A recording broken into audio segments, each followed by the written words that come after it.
In this video, we're going to go over transformations, parent functions, their graphs and behavior, domain and range, and also any horizontal and vertical asymptotes these functions may have. So let's go over the basics of transformations. Let's say the function that we have looks like this.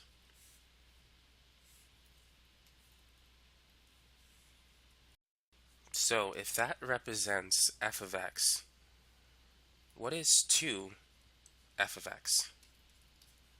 2f of x is a vertical stretch.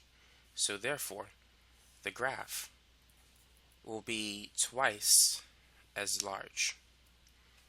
It's going to stretch vertically.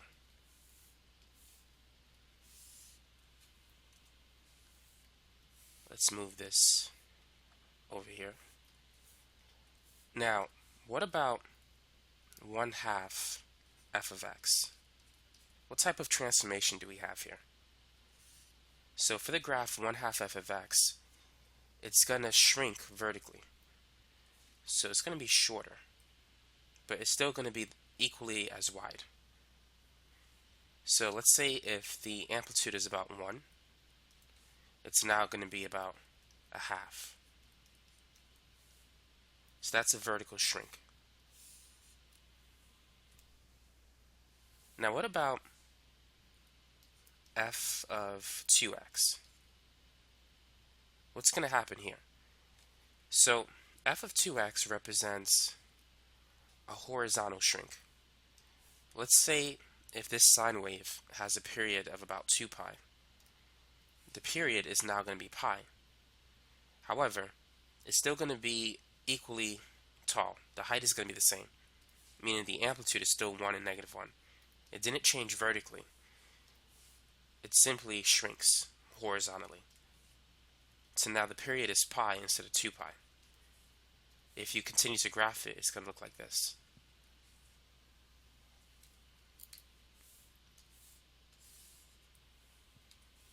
So what about f of 1/2 x? So this is going to be a horizontal stretch. So the period of the sine wave will no longer be 2 pi, but it's going to stretch to 4 pi. But the height will still be the same. So it's going to be something like this. So that's a horizontal stretch. So now let's use a new function for f of x. So let's say f of x is the absolute value function of x. And it's going to look like this. So what is f of x plus 2? This function is a vertical shift up 2 units. So the graph is going to start at 2 on the y-axis, and it's going to have the same shape. So that's a vertical shift up 2. Now what about this one? F of x minus 2. This is a vertical shift down 2 units. So the graph is going to start at -2 on the y-axis, and it's going to go in the upward direction.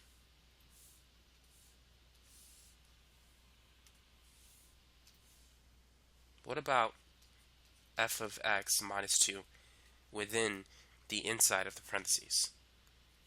This is not, it's not going to be left 2, it's a right 2. It's a horizontal shift, but to the right 2 units. If you want to know why it's to the right, a quick and simple technique is to set the inside equal to 0 and solve for x. If you do that, you'll see that x is positive 2, and that's where it starts on the x-axis. Now the next one that we're going to go over is f of x plus 2. So this is a horizontal shift left 2 units. So it's going to look like this.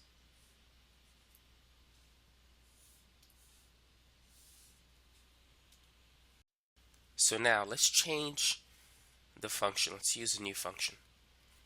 Let's use the square root of x function. Now, what's going to happen, what kind of transformation do we have if we put a negative in front of the f of x? So the function is going to reflect across the x-axis. So the positive y values will turn into negative y values. Now, what if the negative is on the inside of the parentheses? What kind of reflection do we have in this case? So it's going to reflect over the y-axis. So it's going to look like this. Now, what about having a negative on the outside and on the inside? What's going to happen this time? So it's going to reflect over the x-axis and over the y-axis. So basically, it's going to reflect over the origin. And it's going to go towards quadrant 3. So it's going to look like that. Now what about this one? F negative 1 of x. What kind of transformation do we have? So this is the inverse function. The original function looks like this. And the line y equals x is over here. The inverse function reflects across the line y equals x. So the inverse function is going to look like this.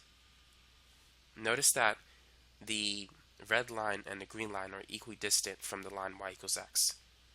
My graph is not perfect, but they should be equidistant from it.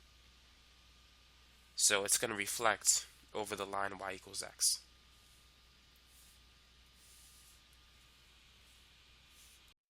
Now what about this one? F of x raised to the minus 1. This is the same as 1 over f of x. What's going to happen in this case? So the function that we have, the red line, it's an increasing function. It's increasing at a decreasing rate. 1 over f of x is going to be the reciprocal. So it's going to be decreasing at a decreasing rate. It's going to look like that. On the left side, we have small y values.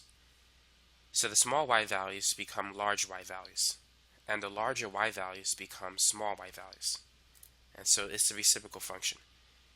So we had an increasing function, but now it's a decreasing function. So that covers the common transformations that you might see in algebra or a precalculus course. So now let's move on into the graphs of parent functions. What is the parent function of y equals x? So this graph, it's a straight line that passes through the origin, and it looks like this. So that's y is equal to x. Now, what do you think the domain for this function is? How can we figure it out? The domain represents the allowed x values. So what you want to do is analyze the graph from left to right. The lowest x value that we can have is all the way to the left. It's negative infinity. And the highest x value that we can have is positive infinity. So if you don't have any fractions, no radicals with an even index number, no logarithms, the domain is going to be all real numbers. There's no restrictions on x, so it's going to be from left to right, negative infinity to infinity. Whenever you have infinity, always use a parentheses, never a bracket around it. Now what about the range? What are all the possible y values that we can have for this function?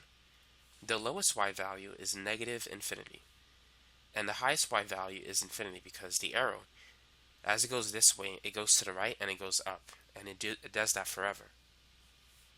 So the range is from negative infinity to infinity. You got to view it from the bottom to the top. For the domain, you view it from left to right. Now, what is the end behavior of the y equals x function?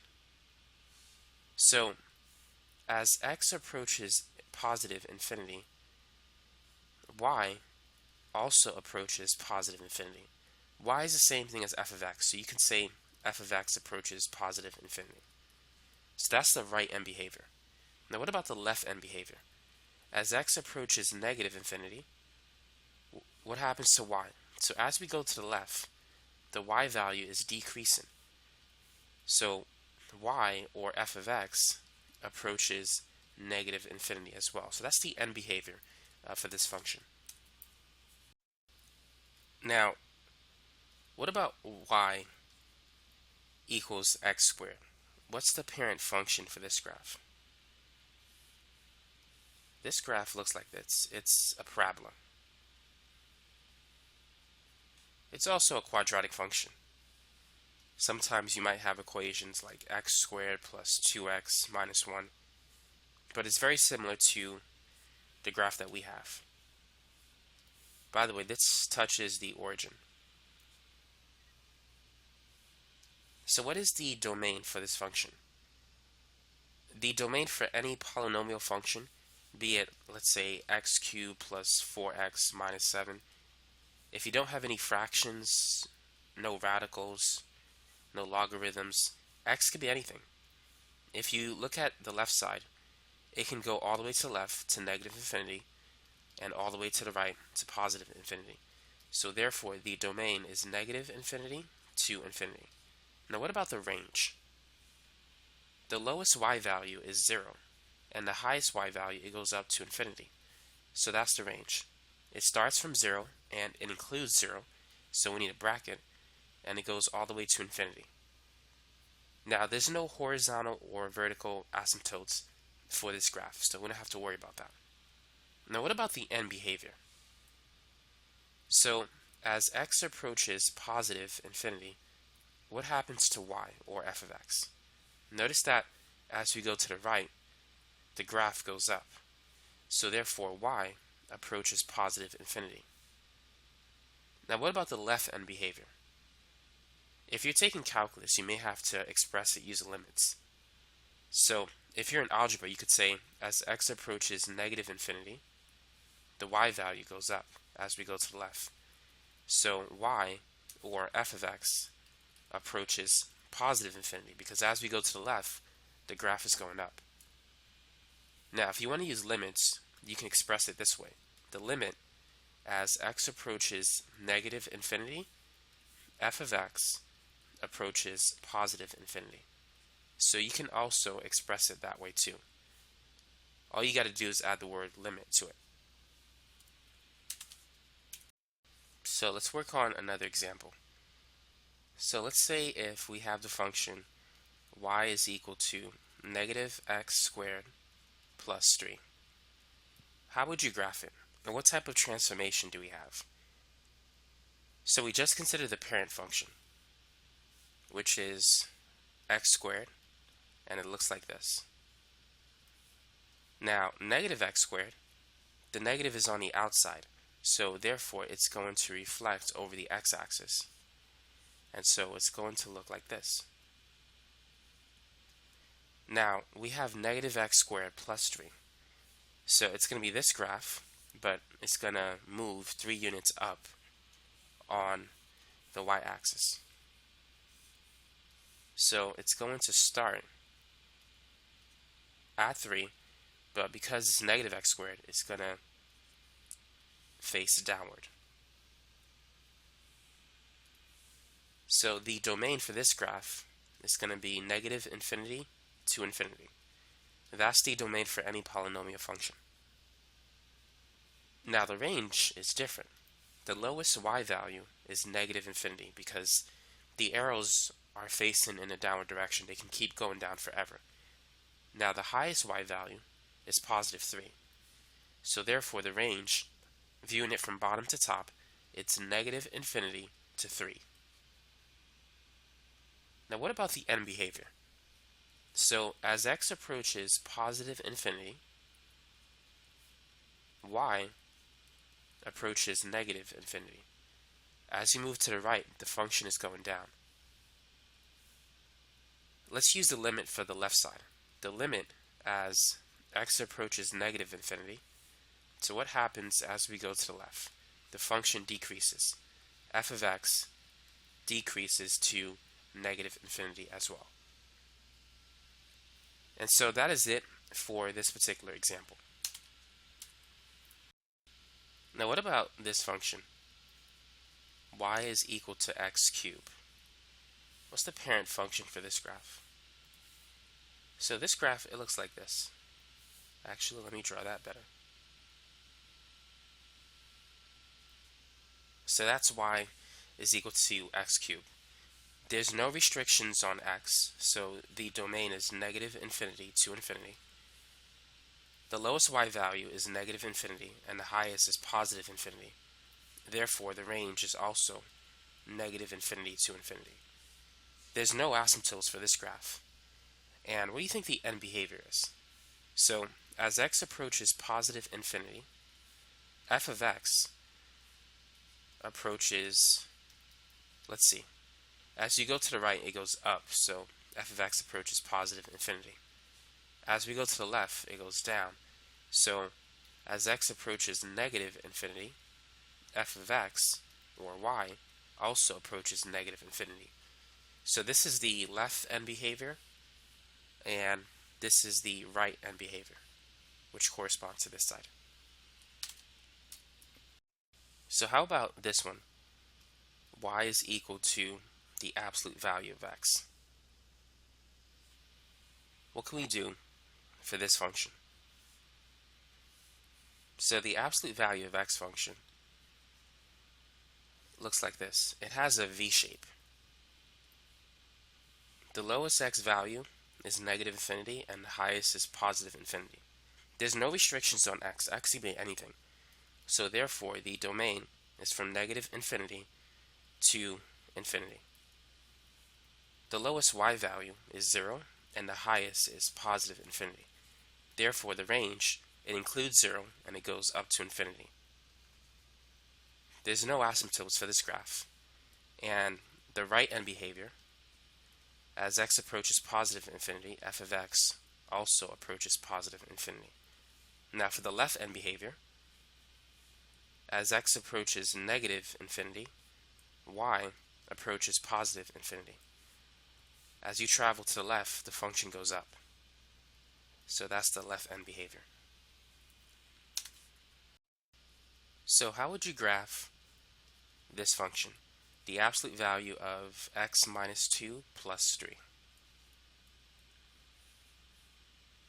So this graph is going to shift 2 units to the right. Because it's x minus 2, if you set the inside equal to 0, you're going to get x equal 2. So it's going to be a horizontal shift right 2. And a plus 3 on the outside is a vertical shift up 3. So it's going to start here.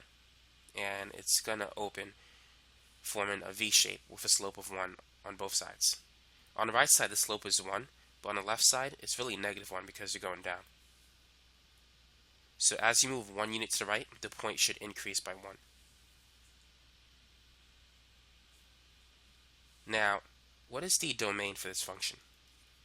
Just like the other one, it's all real numbers. Now the range is going to change. The lowest y value is 3, and the highest is infinity. So therefore, the range is going to be from 3 to infinity, and it includes 3. The end behavior is the same. As x approaches positive infinity, y will also approach positive infinity. So that's the right end behavior. For the left end behavior, as x approaches negative infinity, it's still going to go up. So f of x approaches positive infinity. What about this one? The cube root of x. What is the parent function for it? So this function, it's similar to x cubed, but it's a little different. For example, x cubed looks like this. The cube root of x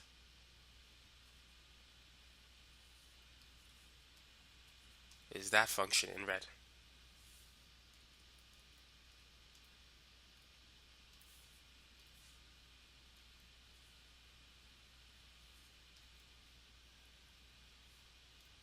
The domain is everything. Even though we have a radical, because the index number is odd, x could be anything. It could be a negative number or a positive number.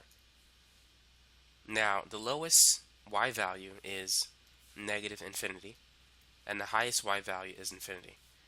Because as it goes to the right, it will continue to increase. So therefore, the range also includes all y values. Now, the end behavior, the right end behavior, as x approaches positive infinity, y also approaches positive infinity. It's increasing at a decreasing rate. Now, for the left side, as x approaches negative infinity, y will approach negative infinity as well. And there are no asymptotes for this graph. Now, the next function that we need to go over is the square root of x function. The parent function looks like this. It's an increasing function, but it increases at a decreasing rate. Now, what is the domain for the function? Notice that the lowest x value is 0, and the highest is infinity. So, therefore, the domain includes 0, is from 0 to infinity. The lowest y value is 0, and the highest is infinity. So the range is also 0 to infinity. Now, the end behavior, the right end behavior, as x approaches positive infinity, y approaches positive infinity. There's no left end behavior because x cannot approach negative infinity. It doesn't go all the way to the left. We only have an arrow that points to the right. So there's a right end behavior. Since there's no arrow that points to the left, there's no left end behavior for the function. All you can do is say, as x approaches 0 from the right side, y approaches 0. X can't be negative in this function. Now, graph all 4 of these functions. The square root of x, negative root x, square root negative x,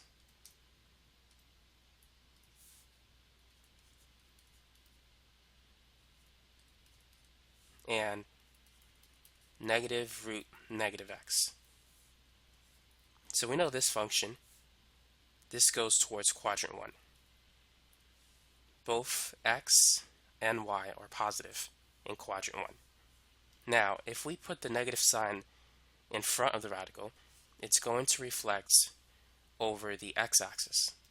So it's going to look like this. Notice that x is positive and y is negative. And that's true in quadrant 4. X is positive as you go to the right, y is negative as you go down. So the graph is going to go towards quadrant 4. Now, in this case, we have a negative sign inside the radical. So it's going to reflect over the y-axis. Notice that x is negative, y is positive in quadrant 2. X is negative towards the left, y is positive as you go up. Now, if we have a negative on the inside and on the outside, it's going to reflect across the origin. As you can see, x and y are both negative in quadrant 3, and that's where this function appears to be going. So let's say if you wish to graph 2 minus the square root of x plus 3. How would you do it? So if you set the inside equal to 0, you'll see that x is equal to negative 3, which means that it shifts 3 units to the left.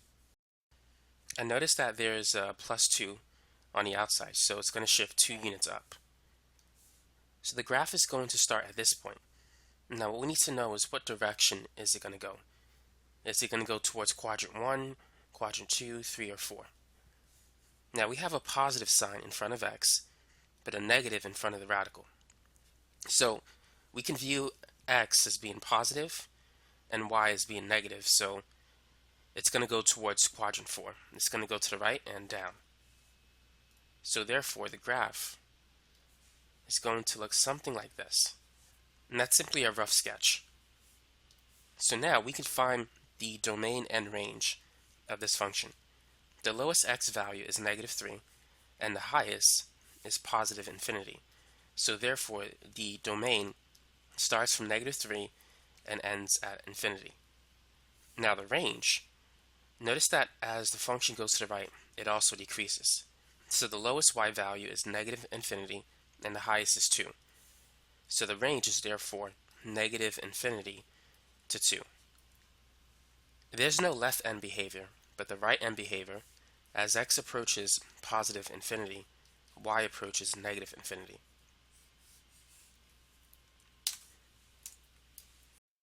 The next function that we're going to go over is 1 over x.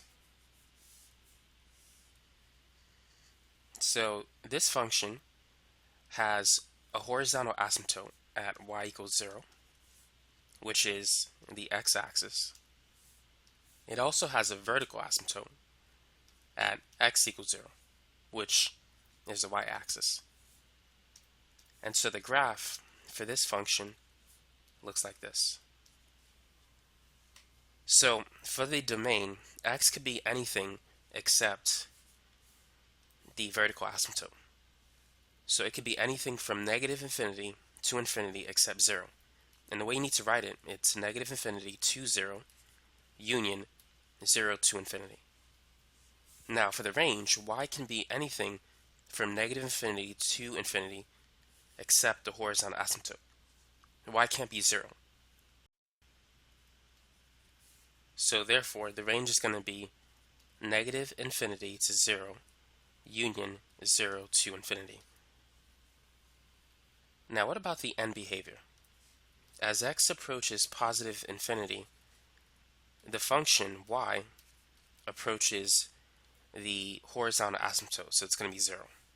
And for the left end behavior, as x approaches negative infinity, y approaches 0. And so that's it for this function. Now let's say if we have a transform rational function. Let's say if it's 1 over x minus 2 plus 3. To find the vertical asymptote, whenever you have a fraction, set the denominator to 0. And so for the vertical asymptote, it's x equals 2. Now for the horizontal asymptote, let's focus on 1 over x minus 2. Whenever you have a function that's bottom heavy, that is, if the degree of the denominator is higher than that of the numerator, the horizontal asymptote is y is equal to 0. But notice that we have this plus 3 on the outside, so it's going to be 0 plus 3. So the horizontal asymptote is shifted 3 units up. So therefore,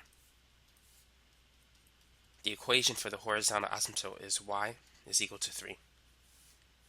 So to graph the function, let's start by plotting the vertical asymptote, which is at 2,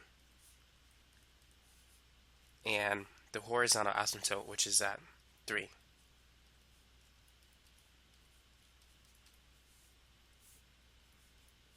So the function is going to look like this.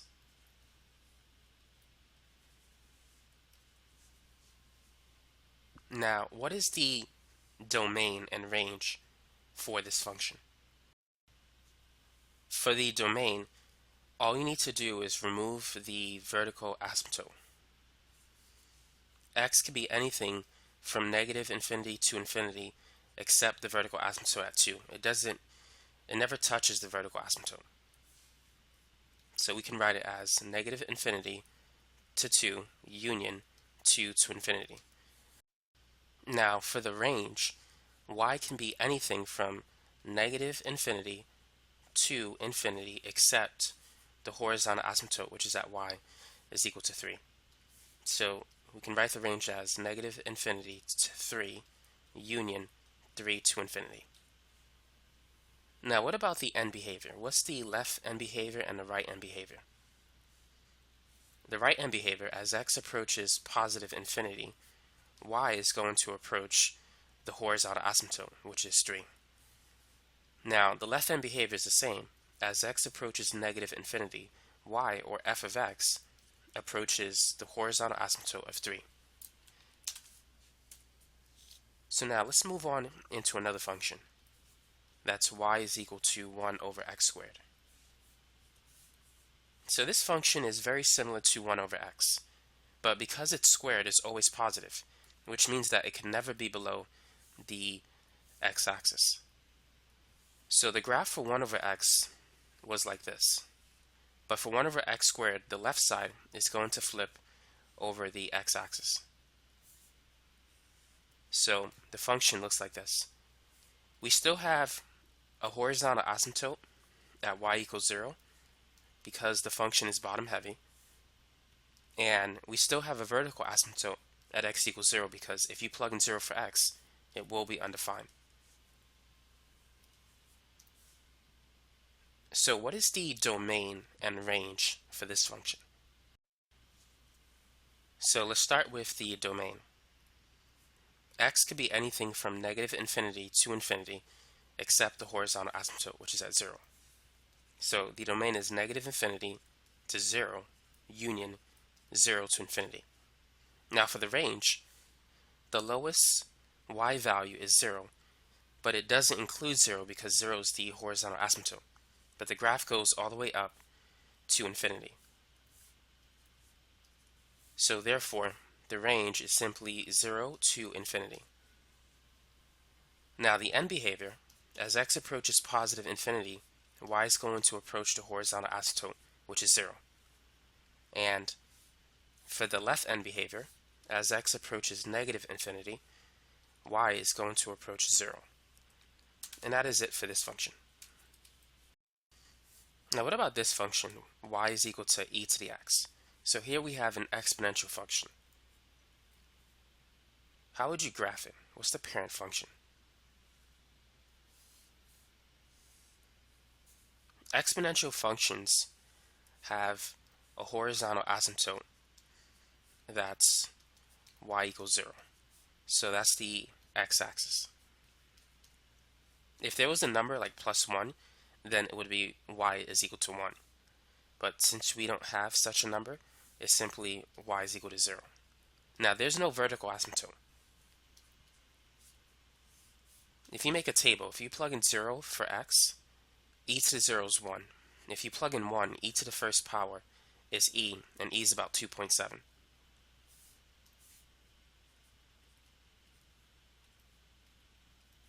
So the first point should be somewhere around here, and then the second point should be over here. So to graph it, you need to start from the horizontal asymptote and follow the 2 points.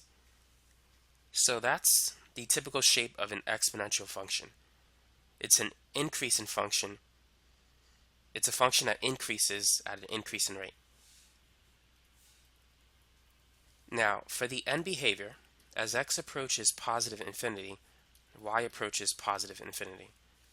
As x approaches negative infinity for the left end behavior, y approaches the horizontal asymptote, which is 0. So we have another arrow that goes to the left. Now what about the domain and a range? Notice that there's no restriction on x for an exponential function. So the domain is all real numbers, negative infinity to infinity. Now the range is limited. The range starts from the horizontal asymptote and it goes to infinity. So it's 0 to infinity, but it doesn't include 0. Let's try this problem. Y is equal to 2 raised to the x minus 1 plus 3.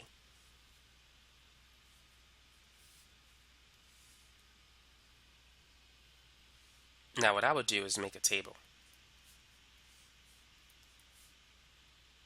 I'm going to choose 2 points, 1 and 2. If we replace 1 into x, it's going to be 2 raised to the 1 minus 1 plus 3. 1 minus 1 is 0. Anything raised to the 0 power is 1. So 1 plus 3 is 4. Now, if we replace x with 2, what is the value of y? So 2 raised to the 2 minus 1 plus 3. 2 to the first power is 2, so 2 plus 3 is 5. So we have those 2 points. Now this is an exponential function, very similar to e to the x, because x is in the exponent position. Whenever you have a variable on the exponent position, it's an exponential function. The horizontal asymptote is going to be y is equal to 3. So let's start by plotting the horizontal asymptote.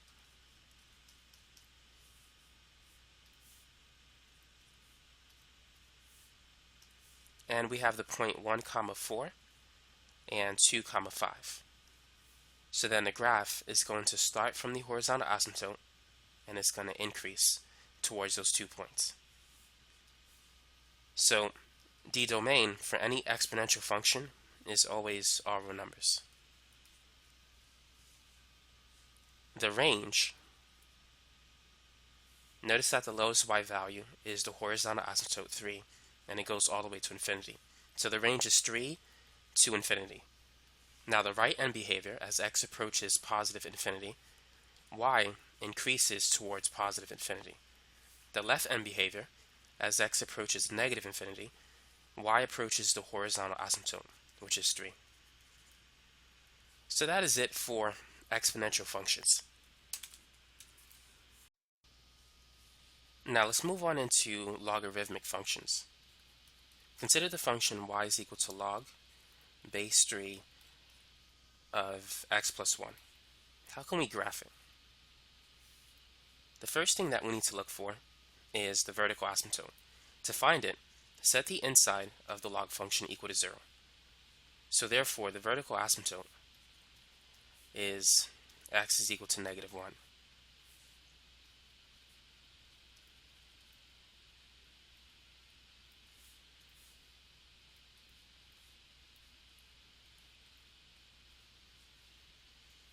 Now, we need 2 points to help us graph it.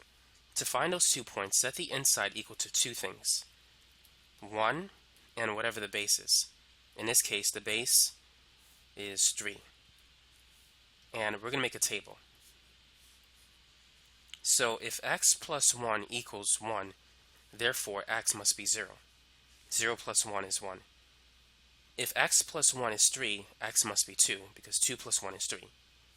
So now what we're going to do is we're going to take these x values and insert them into this equation.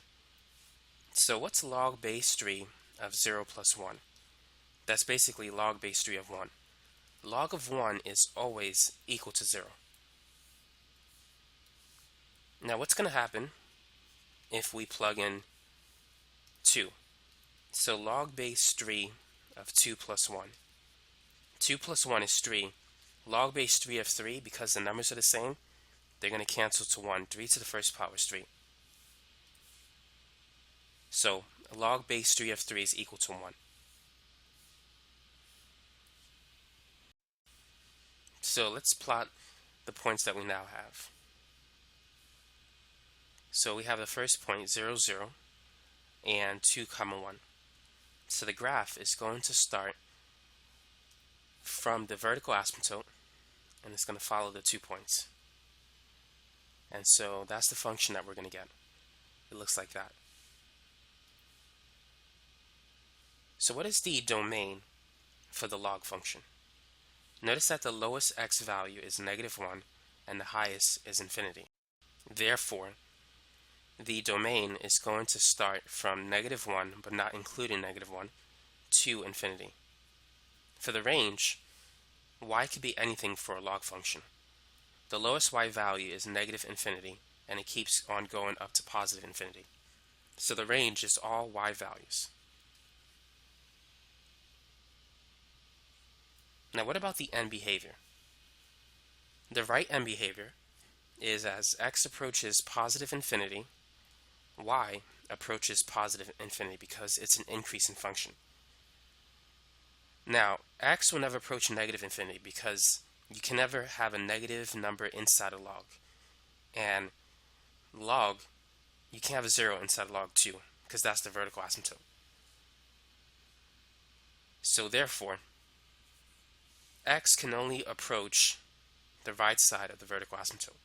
So we can write it like this for the left end behavior. As x approaches the vertical asymptote, which is 1, from the left, not from the left side, from the right side. As x approaches 1 from the right side, y approaches negative infinity.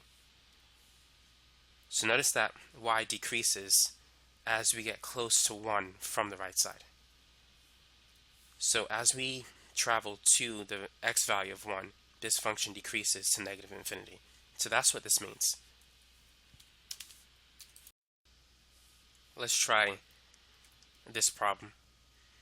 Let's say that y is equal to 2 plus natural log x minus 3. How can we graph it?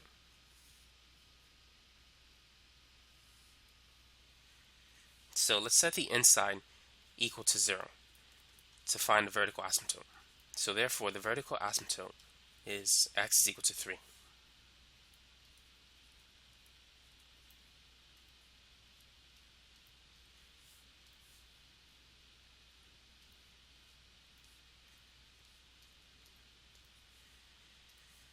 Next, let's set the inside equal to two things. We're going to set it equal to 1 and whatever the base is. The base of natural log is e. So solving for x, if we add 3 to both sides, 3 plus 1 is 4, and then the other one is simply 3 plus e. Now, what's going to happen if we plug in 4 into the equation? What is the value of y? So 2 plus natural log of 4 minus 3. 4 minus 3 is 1. The log or natural log of 1 is always 0. So it's 0 plus 2, which is 2. Now let's substitute x with 3 plus e. So 2 plus ln, 3 plus e minus 3. The 3's will cancel, so it's simply ln e plus 2. Ln e is always equal to 1. So it's 2 plus 1, which is 3. So now let's plot the points that we have. 4, 2, somewhere over here. Now, 3 plus e, where's that located? E is about 2.7, so 3 plus 2.7 is about 5.7. So it's 5.7, 3, which should be somewhere over here. Now, if we connect those points with a graph, we're going to start from the vertical asymptote and then follow the two functions. The 2 points.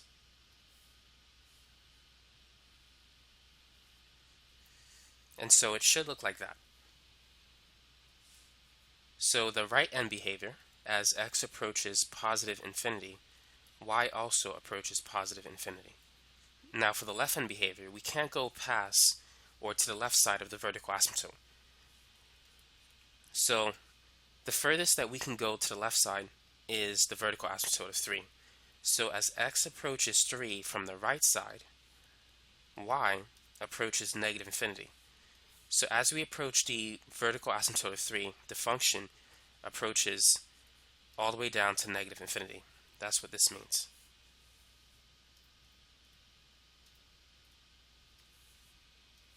So now that we are finished with the end behavior, let's focus on the domain and the range. So what is the domain and range for this function? Notice that the lowest x value is negative 3 and the highest is infinity. Therefore, the domain is from 3 to infinity. Now for the range, the lowest y value is negative infinity, but the highest is positive infinity. So as you can see, the range for a logarithmic function includes all y values. The domain for an exponential function includes all x values. The exponential function and the logarithmic function, they're like inverses of each other. So like e to the x, the inverse of that is ln x. Let's go over the trigonometric functions. Let's start with sine x. So this function is basically a sine wave, which looks like this. The general equation for a sine graph is a sine bx plus c plus d. A is the amplitude, so the number in front of sine is 1. The amplitude is the distance between the center and the top peak, which is 1. So that's the amplitude. B is the number in front of x, so therefore for this problem b is 1 because we have simply 1x. The period is equal to 2 pi divided by b. So in this case it's 2 pi over 1, and so this is going to be 2 pi. That's one full cycle. Now there's no c value in this example. C is associated with the phase shift or the horizontal shift, which we don't have. And d is the vertical shift. So we don't have a vertical shift. But let's say if we had sine x plus 2, it would shift up 2 units.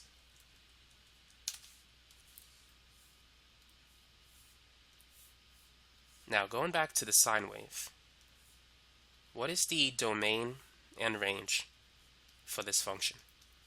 Keep in mind, the sine wave can continue forever. It doesn't end. So therefore, x could be anything. There's no restriction on x.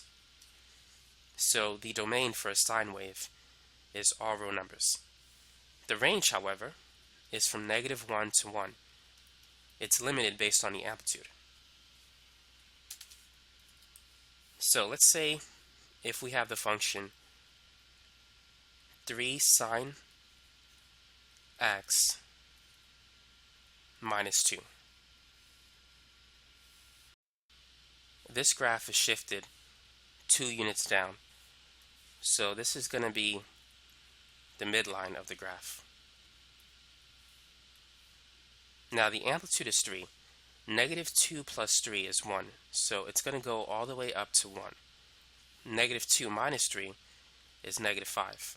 So the lowest point of the graph is -5. The amplitude is the number in front of sine. So this is the amplitude. The distance between the center and the peak is the amplitude. The period is still 2 pi. So we're going to break it into 4 intervals: pi, pi over 2, and 3 pi over 2. Positive sine starts at the center, and then it goes up to 1.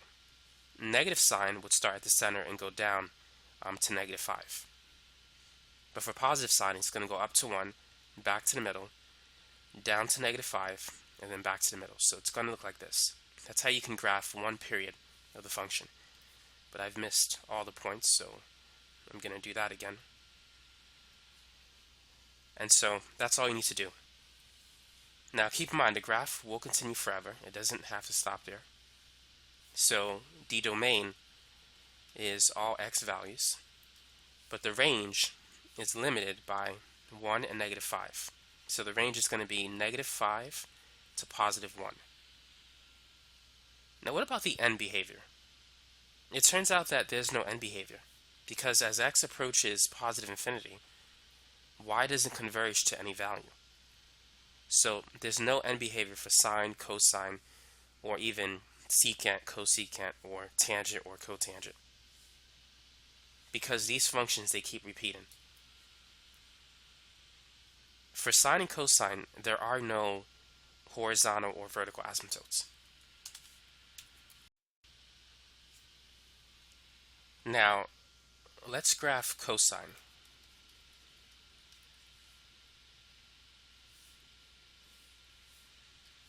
Positive cosine starts at the top, and then you could just draw a sine wave. So one period is from here to here, so this is 2 pi. The amplitude is going to vary from 1 to -1, much like the sine wave. So the domain is all real numbers, but the range is still -1 to 1. There's no end behaviors, and there's no asymptotes. Now negative cosine, it doesn't start at the top. It's going to start at the bottom. So it's going to be like this. So it doesn't start at +1. Instead, it starts at -1. But the domain and range will still be the same. Now what about this graph, tangent x? Tangent has a vertical asymptote at -pi/2 and pi/2. Positive tan is an increasing function, and it looks like this. Negative tan looks like this. It's decreasing. Now this function, it repeats. The period for tangent and cotangent, you can find it by using the equation pi/b instead of 2 pi/b. So b is the number in front of x, so b is 1. So if you add 1 pi to pi/2, the next vertical tangent, the next vertical asymptote is at 3 pi/2, and this one's at -3 pi/2. and we're going to have the same type of shape. Now, what is the range for this function? Notice that the lowest y value is negative infinity, and the highest is infinity. So there's no restrictions on y. Y can be anything. So the range is therefore negative infinity to infinity. Now what about the domain? X can be anything except the vertical asymptotes. It might be challenging to write that in interval notation because this goes on forever. So x cannot equal plus or minus n pi over 2, where n is 1, 3, 5, like 1, 3, 5, 7, 9, and so forth. So x could be anything else except those numbers. It might be easier to write it just like that. Now, notice that there's no end behavior because this pattern keeps repeating. It doesn't converge at any point. As x approaches positive infinity, y could be positive infinity or negative infinity or something in between. So we can't really write an end behavior for this particular function. Now what about the cosecant x function? How can we graph it? Cosecant is 1 over sine. So if we can graph sine, we simply need to find the reciprocal of sine. So I'm going to graph the sine wave in blue. This is a typical sine function. I'm going to graph at least 2 periods.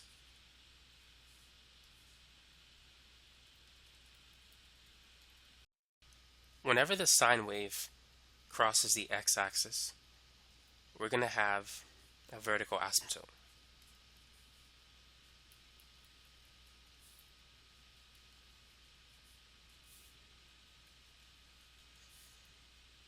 So the vertical asymptote for the cosecant function is x is equal to n pi, where n includes 0, plus or minus 1, plus or minus 2, ... So the first one is at pi, the next one is at 2 pi, and then this is 3 pi and 4 pi. So as you can see, the vertical asymptote will be at n pi, 0 pi, 1 pi, 2 pi, 3 pi, 4 pi, and the pattern will repeat. There's no horizontal asymptotes for cosecant x. Now to graph the function, anytime the sine wave hits 1 or negative 1, cosecant is going to touch at that point, and you just need to draw the reciprocal. So you need to reflect it over the function. So it's going to look like this.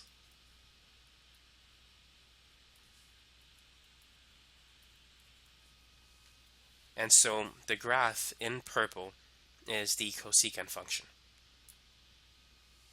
So the domain for cosecant is everything except the vertical asymptotes. So therefore x cannot equal n pi, where n is defined as 0, plus or minus 1, plus or minus 2. So that has to be excluded from the domain. So anytime you have a vertical asymptote, you need to remove those x values from the domain. Now what about the range for the cosecant function? What is it? Notice that the lowest x value is negative infinity, since this arrow goes down to negative infinity. And then it stops at negative 1. There's really nothing in between here. The sine wave shouldn't be there. It just helps us to graph the cosecant function. And then the graph is going to start up at 1 and go to infinity.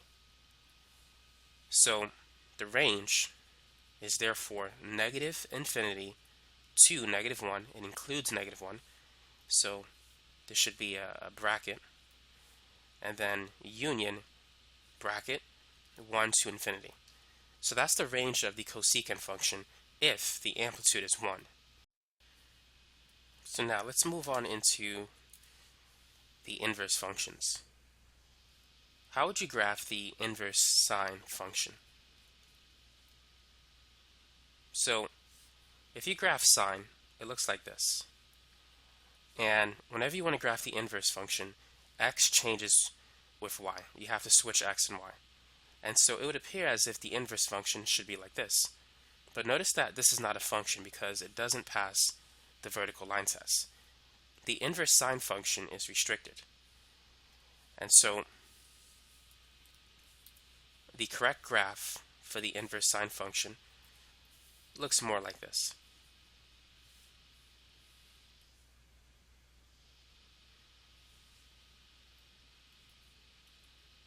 Now for the regular sine graph, the y value would range from -1 to 1. So this time the x value is going to range from -1 to 1. And the angles like pi/2, instead of being on the x-axis, is going to be on the y-axis. So this is going to be pi/2, and here we're going to have -pi/2. Sine of 0 is 0. Sine of pi/2 is 1. Sine -pi/2 is -1. So the sine function looks like this. That's the inverse sine function. And notice that we have a closed circle. So there's really no end behavior that we can write for this function, since it doesn't goes on forever. And there's no asymptotes that we have to worry about for this function. But we could write the domain and the range. The domain for the inverse sine function is the range for the sine function. The range of sine is -1 to 1, so that's the domain for the inverse sine function. Now the range of the inverse sine function is limited. It ranges from -pi/2 to pi/2.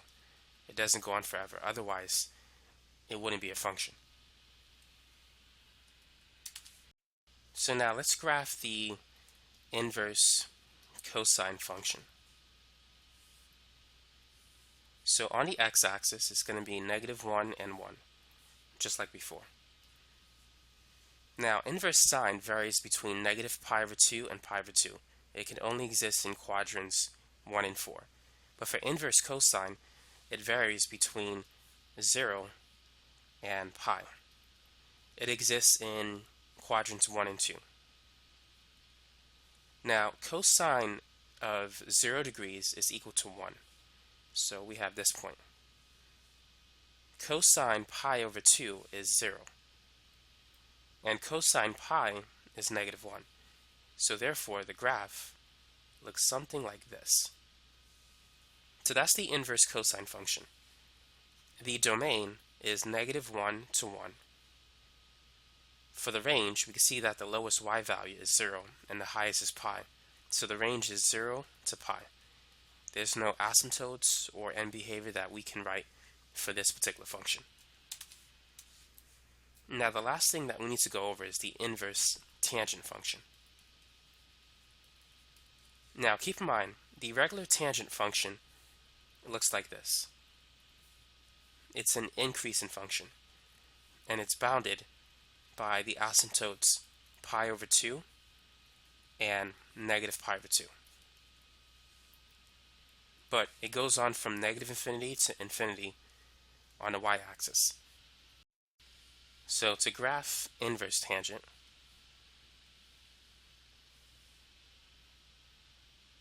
we're going to have a horizontal asymptote instead of a vertical asymptote. So the horizontal asymptote will be at pi/2 and -pi/2. So if you want the equation of the horizontal asymptote, you can simply write y is equal to plus or minus pi/2. Now the graph is still going to be an increasing function, and it's going to increase towards pi/2.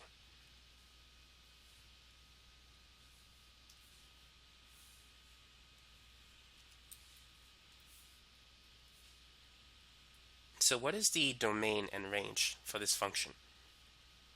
The lowest x value is -infinity and the highest is infinity. So the domain is from negative infinity to infinity.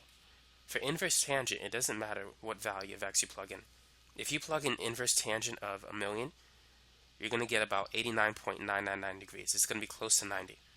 If you plug in inverse tangent of 1,000,000,000, it's going to be close to 90. Therefore, the right-hand behavior, as x approaches positive infinity, y approaches pi over 2. Now for the left-hand behavior, if you plug in negative 1,000,000, you'll see that y approaches negative 90 or negative pi over 2. So that's the right and left-hand behavior. Now what about the range? Notice that the lowest y value is the bottom part of the horizontal asymptote, and this is the highest. So therefore, the range is from the first asymptote to the second. So it's negative pi over 2 to pi over 2. But it doesn't include pi over 2 because it never actually touches the horizontal asymptote. It simply gets very close to it. And so that is it for this particular function. And that is it for this video. So thanks for watching and have a great day.